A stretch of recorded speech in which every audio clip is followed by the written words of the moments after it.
Vamos entrar agora nas definições do Lean Six Sigma. A metodologia Six Sigma, ela é quantitativa, estruturada e disciplinada. É muito importante nesse momento a gente descrever cada termo desse, para você ver a importância e a precisão dessa metodologia. Em primeiro lugar, ela é quantitativa, ou seja, ela não está sujeita à análise humana do ponto de vista do que é bom e do que é ruim, que seria qualitativo. Ela é quantitativa, ela é medida, ela é numérica. Então, o resultado obtido no Brasil, através dos métodos quantitativos, é o mesmo obtido em outros países. Ela é estruturada, ou seja, ela segue um formato. Onde você aplica o Six Sigma numa empresa, em outra empresa é aplicada da mesma forma, porque ela é estruturada e disciplinada, ela segue uma sequência.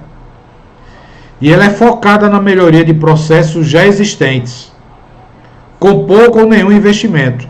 A grande vantagem da aplicação, da utilização da metodologia Lean Six Sigma é que você não precisa mudar os equipamentos. Você pode, com o que você tem, você melhorar os seus processos.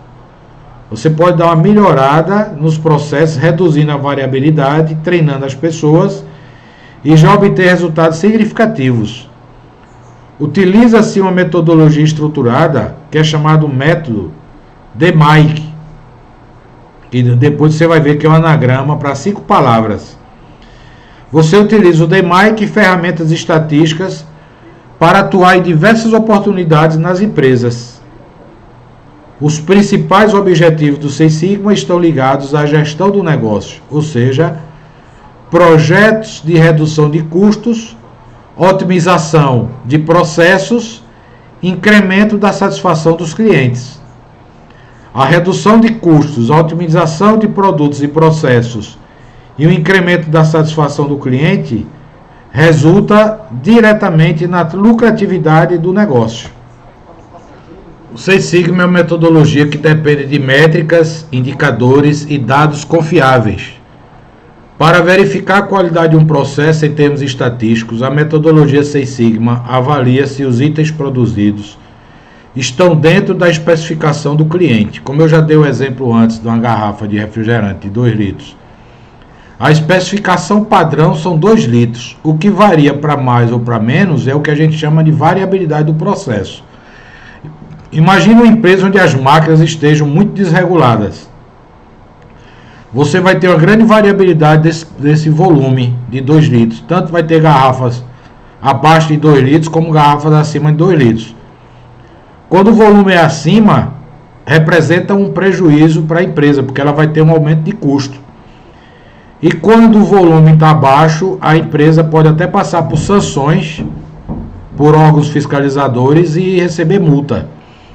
Então a variabilidade ela tem impacto tanto negativo para o ponto de vista do cliente como para o ponto de vista da empresa, né? Então você tem aqui embaixo esses 2 exemplos, esse alvo aqui, ó, fora da meta e com grande dispersão. Você vê essas flechas que acertaram aqui o alvo de forma bem dispersas. Isso é uma grande dispersão ou variabilidade. E esse outro alvo aqui, um processo centrado e com pouca variabilidade. Seria o objetivo de todo o processo, né?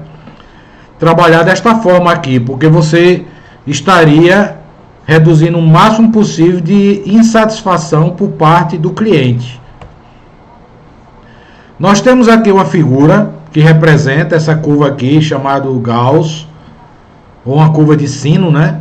Onde você tem o limite inferior de especificação do processo e o limite superior de especificação. Observe que essa figura aqui, onde tem o nível Six Sigma, ela está bem mais delgada, mais fina, do que essa figura aqui no nível 2 Sigma. Ou seja, aqui representa uma grande variabilidade do processo. O processo está variando desde o limite inferior de especificação ao limite superior de especificação. Imagina o desperdício que tem para uma empresa trabalhar dessa forma. À medida que você vai aproximando do nível Six Sigma, a variabilidade vai reduzindo, vai ficando tudo próximo à média do processo, que no caso aqui eu dei o exemplo de uma garrafa de 2 litros.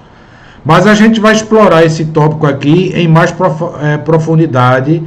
A gente vai calcular o nível sigma dos processos, ok? Quais são os fatores críticos para a implementação de um programa Lean Six Sigma? Você tem 3 fatores que são básicos: a medição, o método e o responsável pelo processo, que a gente chama de sponsor. Ao implementar o programa Six Sigma em uma empresa, é necessário ficar atento aos fatores críticos para o sucesso da metodologia. Vamos ver aqui mais detalhes. O sponsor é a primeira coisa que devemos encontrar. Ele é chamado aquele que é o apoiador do processo. Imagine que para você implantar um programa Six Sigma, você precisa de tempo de dedicação voltado para análise de dados, voltado para as pesquisas do seu processo, voltado para o levantamento de dados confiáveis. Se você não tiver alguém que apoie esse seu trabalho, dificilmente você vai conseguir. Imagine que você seja subordinado e que seu chefe não lhe libere para fazer essa coleta de dados adequada, ou até para fazer medições no processo, ou até para fazer testes de melhoria. Dificilmente você vai conseguir êxito nesse seu processo. O outro fator crítico é o método. Se você não tiver um método estruturado, quantitativo, como a gente já falou no começo, que é o DMake, a gente vai destrinchar bem direitinho o que é o DMake, você vai ficar como que atirando para todo lado. Você não vai ter uma linha mestra que conduza o seu processo. E outro fator crítico é o seu processo de medição. Pense comigo, como é que você sabe que seu produto está dentro de especificação? Se você mede o seu produto. Se o seu sistema de medição está inadequado, se ele não é capaz de medir o seu processo, como você vai dizer que o seu processo está dentro das especificações do cliente? Então você precisa ter um método de medição adequado, que ele seja capaz de medir o seu processo, ok? Os projetos Lean Six Sigma, eles trabalham com focos. Quais são os focos dos projetos Lean Six Sigma? Redução de perdas e desperdícios. Muitas empresas trabalham focado neste objetivo, perdas e desperdícios. Tem algumas empresas que a gente visita, que dá consultoria, que você já na entrada você já observa uma grande perda. Hoje em dia, com as empresas trabalhando sem muita margem para perdas, representa uma grande perda de receita da empresa quando você trabalha com desperdício. Os projetos podem ter foco em melhoria da qualidade de produtos e serviços. Mais uma vez eu ressalto que essas empresas que adotam o Lean Six Sigma nem sempre são fábricas, muitas são prestadoras de serviço. Imagine o setor bancário. Você pode ter uma empresa totalmente voltada para desperdício, para redução de desperdício, em trocos, por exemplo. Melhoria de performance dos negócios. As empresas também trabalham melhorando a sua performance. No mercado altamente globalizado e competitivo que nós vivemos, as empresas têm métricas muito rigorosas a serem seguidas. As empresas podem trabalhar no aumento de receitas, através da expansão dos seus negócios, e também projetos com foco na redução de custos. Esses 5 grandes grupos já representam uma grande gama de projetos que podem ser desenvolvidos. Quais são os benefícios do Lean Six Sigma? Redução dos custos organizacionais, aumento significativo da qualidade e produtividade de produtos e serviços, acréscimos e retenção de clientes. A gente sabe que conquistar um cliente não é fácil.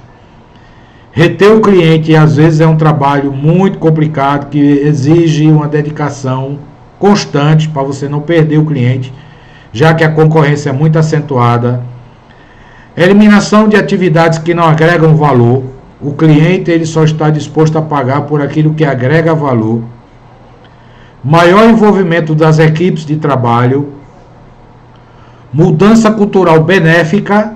Com a adoção do Lean Six Sigma, você há uma mudança cultural, porque você cria a cultura do desperdício zero e diminuição da variação dos processos.